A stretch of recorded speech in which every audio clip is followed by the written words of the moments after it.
Britain's royal palaces. Symbols of power. Royal palaces are the bricks and mortar embodiment of what it means to be royal. And prestige. To see it is to believe it. It's a veritable feast for the eyes.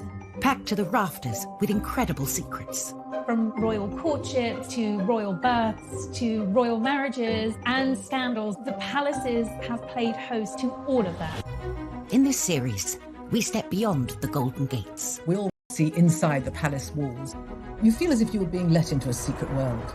Learn how these stunning buildings were constructed. This is a mad, eclectic vision of one man. Windsor was built to do battle. It's best not to get locked in one. You don't know when somebody's going to come and let you out. Unveil their spectacular artworks. The royal collection is simply stunning. The story of the tiara is like a spy mystery. We can only imagine how excited the Queen must have been. Delve into their gruesome histories. Frankly, if you're going to cut the head off a king, it's got to be done in a palace. And revisit recent events that have shaped the modern royal family. I could see that his legs were trapped. Camilla was one of the most unpopular women in the country. To see those images of the castle in flames, there was an emotional impact for the nation. This is The Secrets of the Royal Palaces.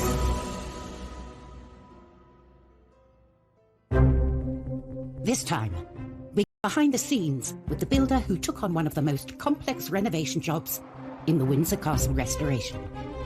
We got 2 draftsmen drawing for the best part of a year before we even started to make anything. Get an inside look at the residents accommodating an ever-growing royal family, Kensington Palace. It was a very neat house once upon a time, but when monarchy got hold of it, they turned it into something of an architectural monster. Uncover the secrets sewn into the Queen's most iconic outfit. Hartnell actually added a wonderful secret detail, which was a little 4-leaf shamrock. We discover the most bizarre palatial presents the Queen has ever received. She was given a crocodile, and Sir Martin Charteris, her private secretary, had to put it in his bath on Britannia. And we reveal the castle with the 16th century murder mystery that went horribly wrong. It was going to be the perfect crime. Kill Darnley, blow up his house, no one will be any the wiser. The royal palaces serve as a permanent reminder of the history and influence of the British monarchy through the ages. But alongside the grand and ostentatious are those palaces that can often go unnoticed, built to blend in and to be a place for royals to call home. Across Hyde Park, some 2 miles west of Chris. Kensington Palace is big and it's old and it's rambling and it's got lots of apartments and houses there, and it's perfect for the royal family. The Queen's got a lot of cousins and she needs to house them. Royals have occupied Kensington Palace for over 3 centuries, and various generations have extended it to suit their needs. Architecturally, it's a bit of a mess. It's not the kind of unified vision that most palaces aspire to be. It was a very neat house once upon a time, but when monarchy got hold of it, they turned it into something of an architectural monster. Its first royal inhabitants were William and Mary. As a result of the Glorious Revolution of 1688, they'd been invited from the Netherlands to replace the Catholic James II. They needed a new palace, but they needed it built quick and cheap. As a new king and queen, they didn't want to start building with great ostentation a project that would take years when their essential job was to control the nation and persuade them of the quality of their governance. Get it up, get it done, and let's get on with the business of running the country. They bought Nottingham House, a small villa in what was then the suburb of Kensington, and hired the most celebrated architect of the day, Sir Christopher Wren, to transform it into a palace. But Wren wasn't known for speed. His masterpiece, St. Paul's Cathedral, was only halfway through its 35-year building programme. William and Mary wanted their palace in 6 months. Mary wanted a palace to be built around that old house by Christmas. And this was a phenomenal task to ask of Christopher Wren and all his collaborators. It was a bit of a bodge job, really. It was about trying to extend and build on what was already there and do so very, very quickly. With such a tight deadline, the builders cut corners. Kensington is notoriously badly built. It's had a whole series of structural props and failures, and Wren's masons just threw it up too quick. 5 months into the project, these shortcuts led to tragedy. A vault collapsed, crushing a carpenter. And to have someone who's dead because of your design and workmanship, it racked Wren. He was found with his head in his hands in St. Paul's Cathedral. Mary then stepped in and said, "My fault." To have a monarch feel responsible for deaths because of your building project is quite extraordinary. Rather pitifully, we know she wrote to William and said, "It showed me the hand of God plainly in it, and I was truly humbled." But there is a ruthless side to every queen, I think, because they were still in the new build by Christmas. Months. Wren had not only hit his deadline, but also his budget, thanks to a rather unregal building material. It was built in brick, which was sort of unfashionable material at the time. It's quite plain in its architecture. Parts of it just look like a street rather than a palace with, long facades like any London street at the time. It's a bizarre building in many ways. Whilst Kensington Palace is home to young royals like William and Kate and their family, home for the Queen means Windsor. I think probably more than anywhere else, it is her home. This is where she's spent a huge amount of her childhood, adolescence, and now it is her haven. But at 11:30 a.m, on the 20th of November 1992, the Queen's lifelong home was thrown into chaos when a small fire started in her private chapel in the northern corner of the castle. Windsor Castle was being rewired, and there was a light which caught one of the heavy curtains and went up in flames immediately. And within minutes, the blaze had taken hold. In total, 225 firefighters were called to the scene, with 36 vehicles battling to save the palace. It could be seen for miles and miles around, and of course it seemed like there was a symbol of the monarchy burning. To see it in flames, I think, did have an emotional impact for many people in the UK. And no one felt that impact more than the Queen herself. The Queen was at Buckingham Palace and she was informed about the fire, and she got to Windsor as soon as she possibly could. She arrived to find the palace she calls home burning out of control. It was clear to see that it was very distressing for her, watching the fire sweeping through and people desperately trying to tackle the blaze. As firefighters battled to bring the fire under control, the royal family leapt into action and helped organise a rescue mission to save the castle's many priceless treasures from the path of the raging flames. They formed a human chain, masterminded by Prince Andrew, who knew every inch of that castle. As a child, he'd explored it, and he knew where all the secret back passages and everything else were.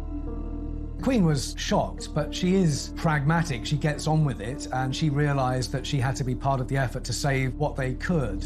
And they did. The royal family were part of the chain there to get stuff out.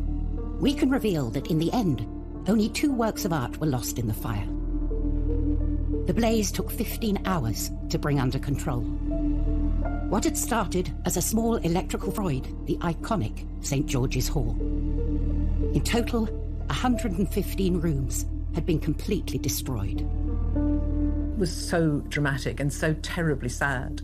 And the next day, the Queen surveyed the ruins, and as she walked through the charred remains of some of her possessions, she seemed like a little old lady, who had lost something so treasured to her. Despite the devastation, the plan to rebuild started straight away. There was a competition for the redesign, won by a firm of architects who worked with oak specialists, Venables Brothers. We'd got 2 draftsmen drawing for the best part of a year before we even started to make anything. Initial reports suggested repairs would cost up to £60 million, and it could take 10 years for the castle to dry out. Once you've got the job, you realise the size of the task that you've undertaken. And the question of exactly what form the reconstruction would take involved some controversial decisions. The Queen and the Duke of Edinburgh really were in charge of the restoration. They had a dilemma. Do they try and restore rooms back to exactly how they were? Could they even afford that? Or do they do something different? My blood pressure went up and I think I went grey in the process. Coming up on Secrets of the Royal Palaces, we reveal the secrets of the Tudor toilet. Going to the loo with Henry VIII was the top job in the Tudor court. And we go behind the scenes of the greatest historic building project ever attempted in 20th century Britain. The design that they came up with was absolutely stunning and probably the most complicated piece of oak joinery we've ever been involved in.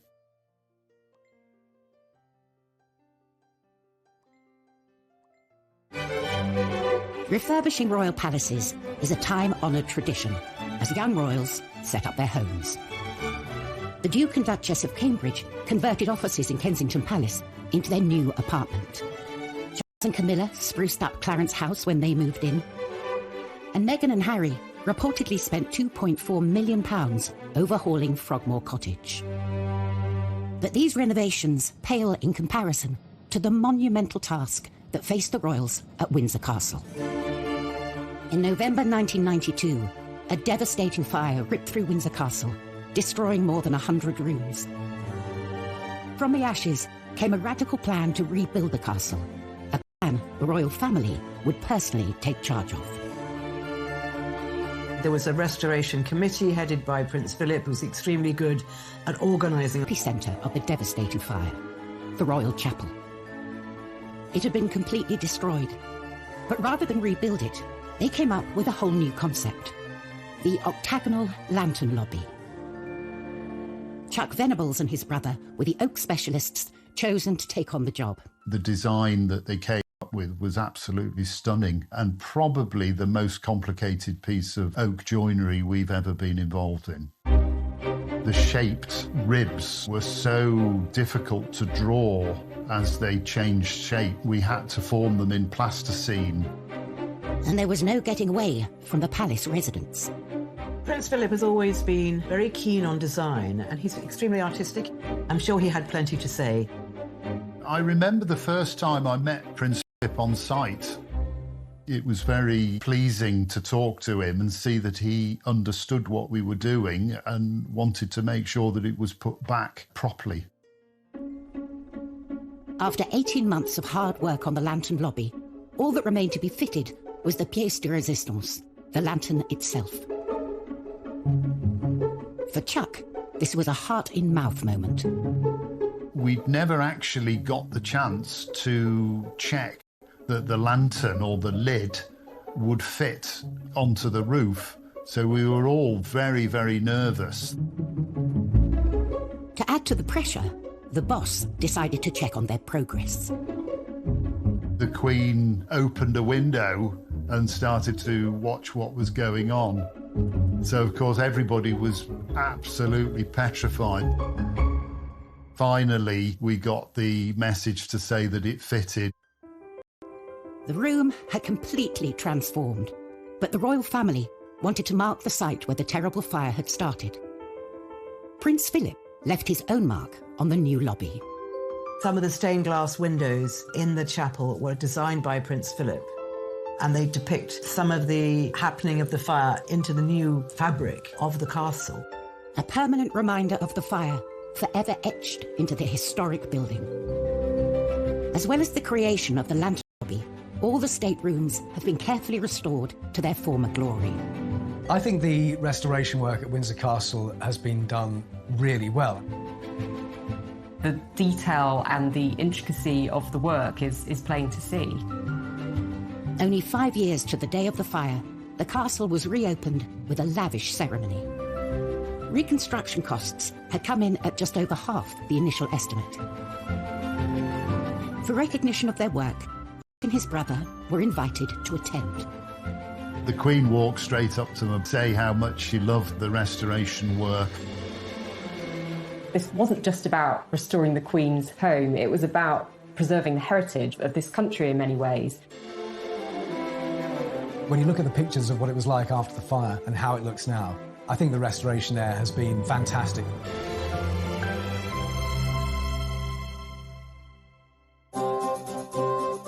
The glitz and showmanship of a palace stateroom to the rather less glamorous, but no less essential, palace toilet.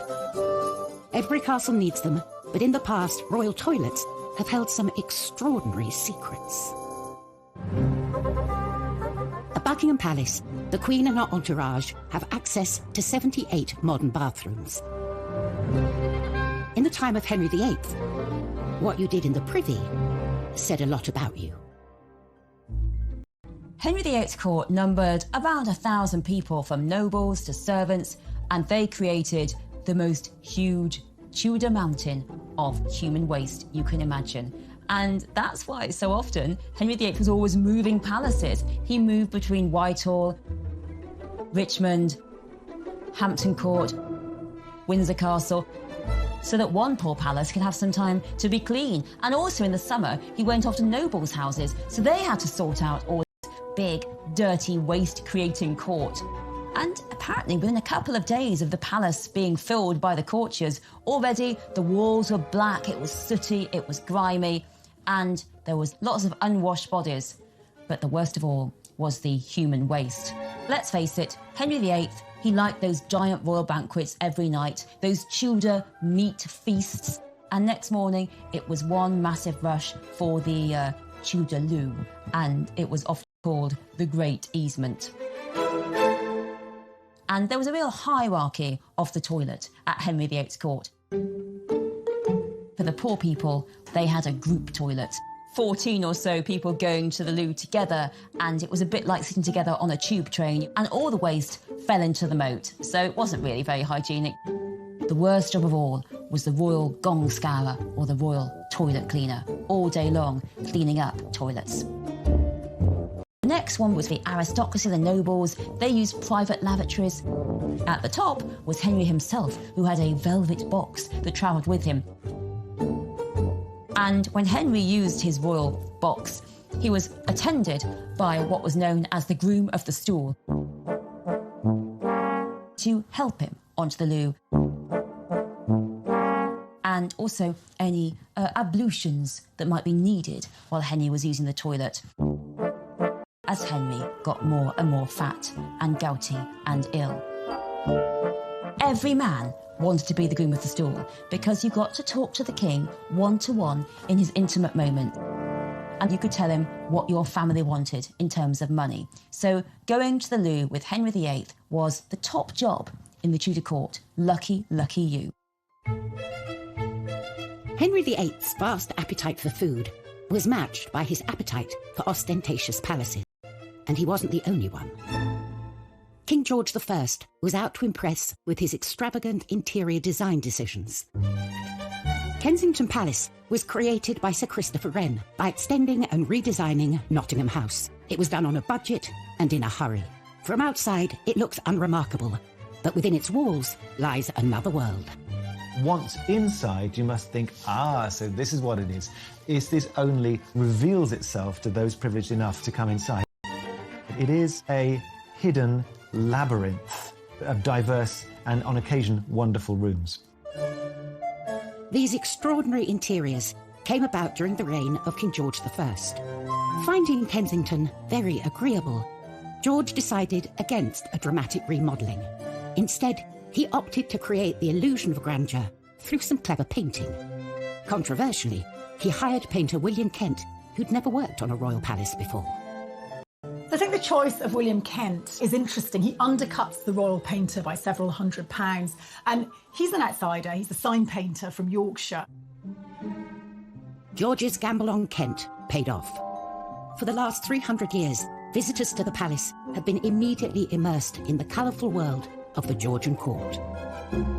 Kent, by 1724, had turned Wren's boring old wooden panelled staircase into a trompe-l'oeil, a trick of the eye feat of mural painting, in which you have a great arcade with all of the characters of court in their extraordinary dress.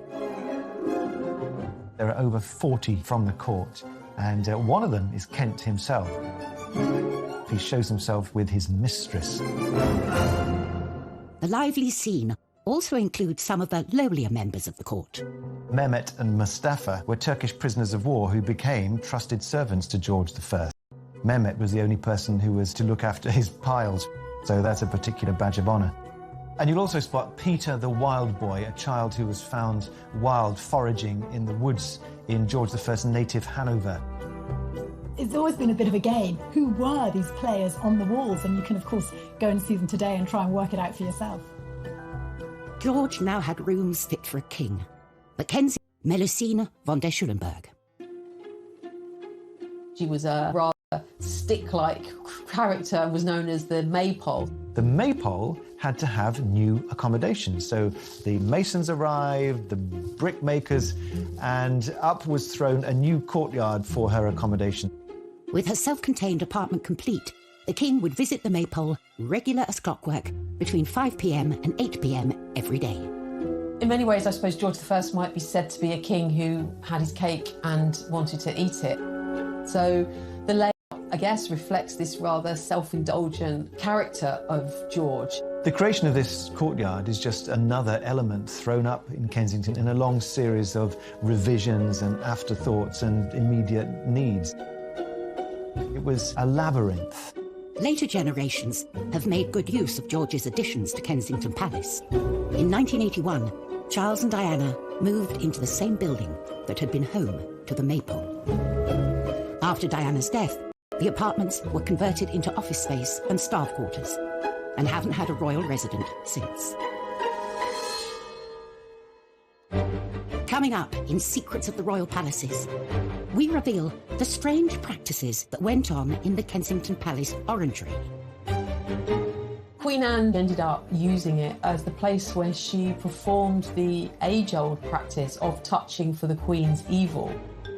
And we reveal the mysteries behind the Holyrood Palace murder. It gets a bit Cluedo, really, because beside Darnley was a chair, a rope, a knife, and 2 dressing gowns. What was that for?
Since the reign of Queen Victoria, Buckingham Palace has been the monarch's HQ, a symbol of the prestige of royalty.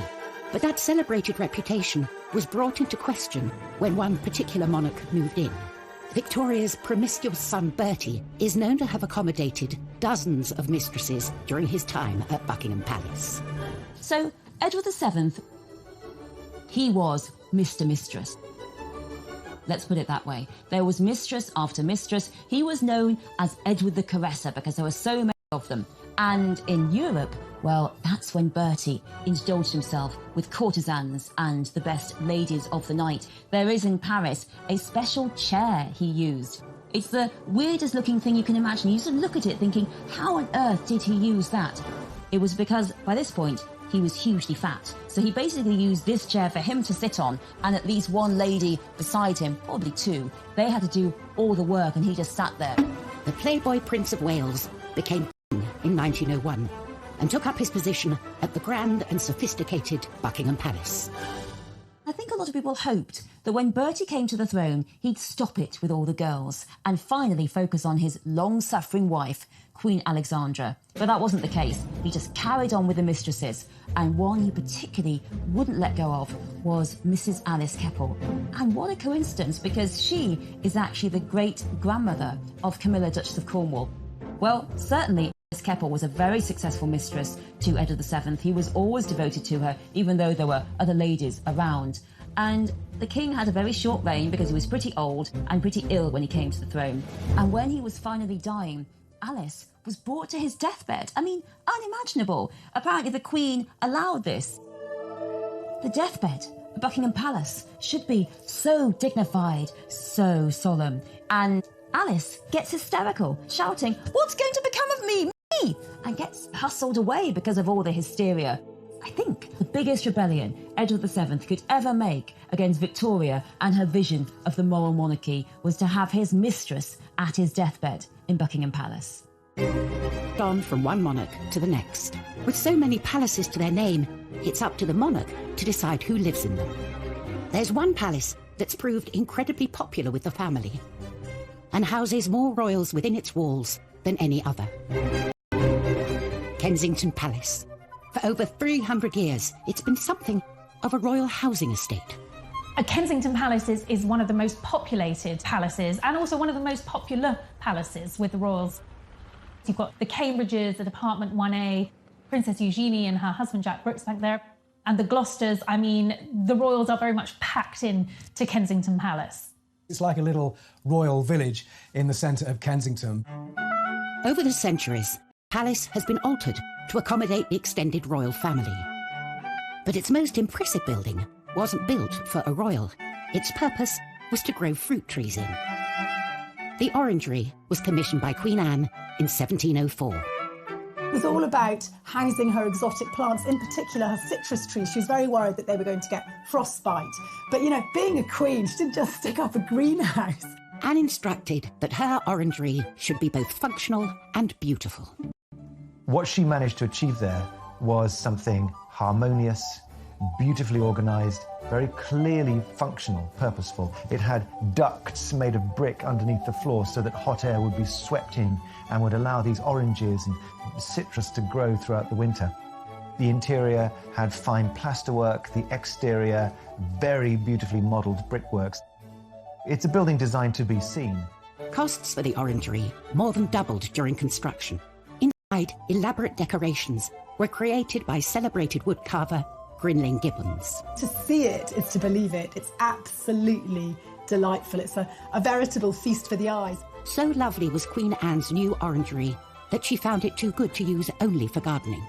She ended up using it as a ballroom and also as the place where she performed the age-old practice of touching for the Queen's evil. The Queen's evil was a name given to a disease called scrofula, which affects the lymph glands, and you have a swollen neck. That's the main symptom. And it's thought that it could be cured by contact with monarchs, because they are God's appointed on earth. The orangery presented the perfect location for Anne to meet with the sick without inviting them into her home. You can actually go present yourself with your ailment and she would, heal you, make you better simply by being a queen and touching you. The Hanoverian monarchs that followed Anne had little interest in curing the sick. They turned the orangery into a party venue, which it still is to this heiress Nicky Hilton holding her wedding reception there. The Palace Orangery is as fashionable as it ever was. From parties to the young royals choosing to make Kensington their home, it's a palace that will be forever linked with the trendy and chic side of royal life. Other royal palaces, their reputations have been forged out of dark and sinister secrets. Holyrood Palace in Edinburgh is stained by the turbulent reign of Mary Queen of Scots. 1567, the 10th of February, there is the biggest murder mystery in Scottish royal history. Central to this whodunit is Lord Darnley, Mary's deceitful and often estranged second husband. Lord Darnley is recuperating from an illness, possibly this. He's in a house just by the city walls, and late one night there was a massive explosion. This huge explosion that rocked all Edinburgh woke Mary up in Holyrood House, and Darnley's house had been entirely blown up. It was going to be the perfect crime. Kill Darnley, blow up his house, no one will be any the wiser. But Darnley managed to escape. And there's an amazing map drawn by the spies at the time that show you exactly what happened. Darnley managed to get away to the nearby orchard. And there he is found dead with his servant. And now it gets a bit Cluedo, really. Because beside Darnley was a chair, a rope, a knife, and 2 dressing gowns. What was that for? Well, what we think happened is that Darnley heard the baddies coming to kill him, and he used the rope and the chair to get out of the window, to dagger with him, to stab, and the dressing gown because he was just wearing his nightshirt, as was his servant. So, you know, you want to be a bit more dressed when you're fighting off some baddies. But the ruffians were too quick for him. They smothered him and his servant in the orchard, and then they all ran off. Mary, Queen of Scots, was herself suspected of the crime.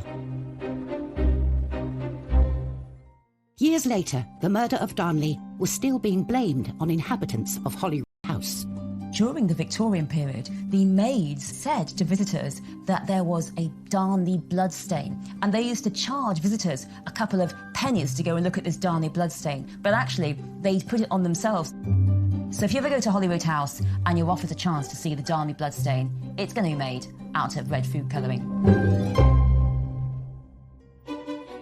Tourists still flock to Holyrood today for a closer look at the palace's fascinating secrets. 400 miles south of Buckingham Palace, the Grand Statement, a chance to witness firsthand the iconic riches housed within. Clothing is such an important part of the major events in our lives, and when it's done well, it communicates everything that is really important at that precise moment to the wearer and to the occasion. The 2nd of June, 1953, Elizabeth II's coronation. For the first time, the whole ceremony, as well as the famous appearance on the Buckingham Palace balcony, would be televised. With the eyes of the world on her, it was essential she had the right dress. A dress so special, it would have secrets sewn into its very fabric. The Queen's coronation dress is just stunning. There's no other way to describe it. It was made by the leading British couturist at the time, Norman Hartnell. Elizabeth knew this dress would go down in history, and she proved a very hands-on client. The 4 national emblems of England, Scotland, Ireland and Wales were already going to be included. The Queen came up with a rather wonderful suggestion to also include emblems for each of the dominions over which she was becoming Queen. You can make out the maple leaf of Canada, the wattle of Australia. You can see the lotus flower of India, and then the wheat sheafs of Pakistan. The whole dress becomes a true symbol of the reach of Queen Elizabeth II. Hartnell loved the young Queen's ideas, but they didn't see eye to eye on everything.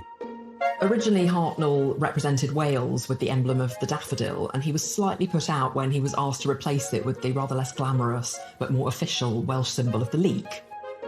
Despite the Queen's attention to detail, there was one secret that Hartnell managed to sneak past her. Unknown to the Queen, Hartnell actually added a wonderful secret detail, which was a little 4-leaf shamrock, which he placed on her left skirt, just underneath where her hand would be resting in the ceremony. A secret message from the designer to the Queen on the dress that would be immortalised as part of the coronation ceremony. And the day would be complete when Elizabeth II stepped out onto the famous Buckingham Palace balcony to wave to a mall packed with her subjects. The glitter, the glamour, just the pure historicity of it all must have been magnificent. The dress is now part of the royal collection displayed at Buckingham Palace, a palace so integral to its story. Coming up on Secrets of the Royal Palaces, step inside the top secret dressing rooms of Elizabeth I. These were her secret spaces where the makeup went within the palaces. The gift was a massive 6-foot-long grasshopper made by the French surrealist artist François-Xavier Lalande.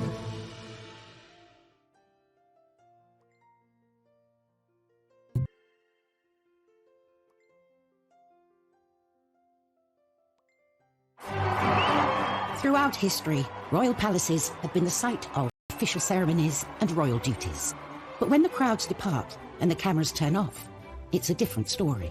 They become spaces where the monarch can put their feet up and truly be themselves. Space one particular queen would have been very grateful for. Elizabeth I, she's one of our most recognisable English monarchs. Bright red hair, this white skin, extravagantly dressed. Her image was so vital to her. She knew that people had to see the Queen as majestic, as perfect, as healthy. Because if the Queen wasn't beautiful and healthy, it was thought that the kingdom wouldn't be beautiful and healthy. Protecting and preserving the regal image of the Queen became a top-secret operation.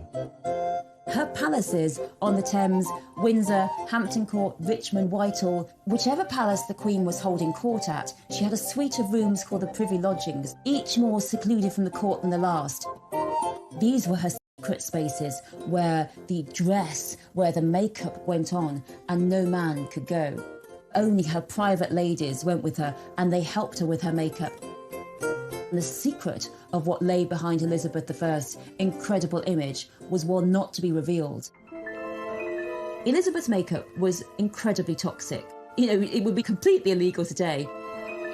What she used to use to whiten the skin as a kind of face mask came from what's known as Venetian ceruse, made of lead and vinegar, and on top of this she wore a rouge which was lead carbonate and lead hydroxide, and then she had these lipsticks made from ground alabaster. So she was ingesting all this toxic material through the skin, and we know now that these caused all kind of side effects, digestive effects, insomnia, headaches and respiratory problems. She died aged 69, and I do wonder whether some of it hastened her death and made it more painful.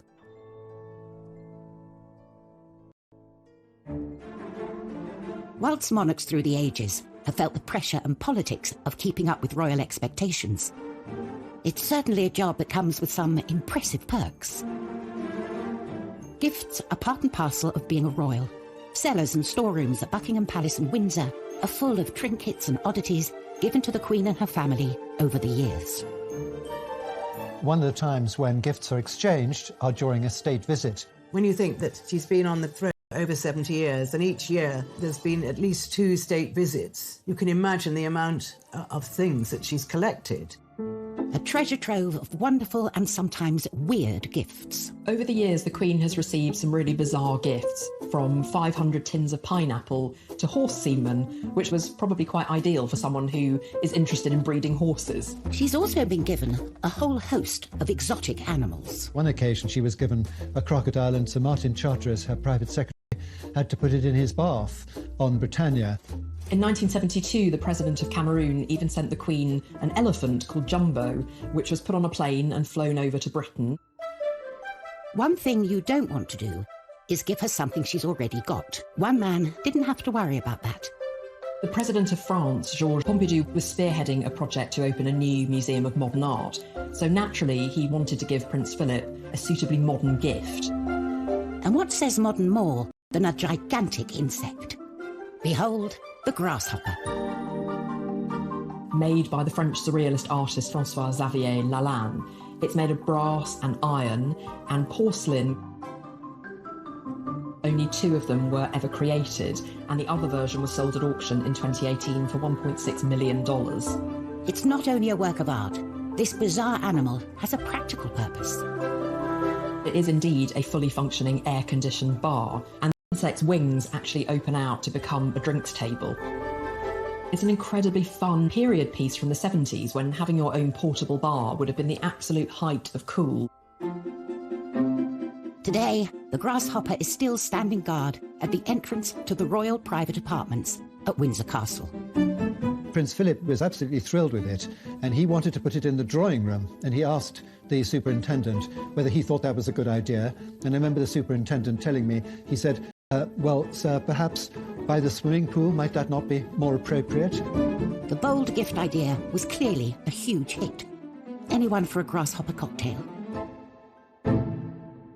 Next time, we go inside Holyrood to reveal the true story of Mary Queen of Scots. The plays, the films that have been made about her extraordinary life, it's personified in that Northwest Tower. We uncover a royal fake that could be worth a fortune. What if Queen's copy was actually worth £50 million? And a case of history repeating itself at Buckingham Palace. It was around 30 years before that Harry was seen on the balcony doing exactly the same thing to his cousin, Princess Beatrice. Home, burning out of control. It was clear to see that it was very distressing for her, watching the fire sweeping through and people desperately trying to tackle the blaze.